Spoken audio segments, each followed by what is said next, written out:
C. Joseph Vijay எனும் நான்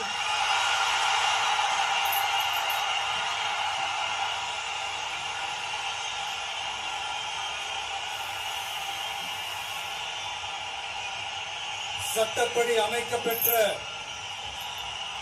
இந்திய அரசியல் அமைப்பின்பால் உண்மையான நம்பிக்கையும் மாறா பற்றும் கொண்டிருப்பேன் என்றும் இந்திய நாட்டின் ஒப்பில்லாத முழு முதல் ஆட்சியையும் ஒருமையையும் நிலை நிறுத்துவேன் என்றும் தமிழ்நாட்டு அரசின் முதலமைச்சராக உண்மையாகவும் உளச்சான்றின்படியும் என் கடமைகளை நிறைவேற்றுவேன் என்றும்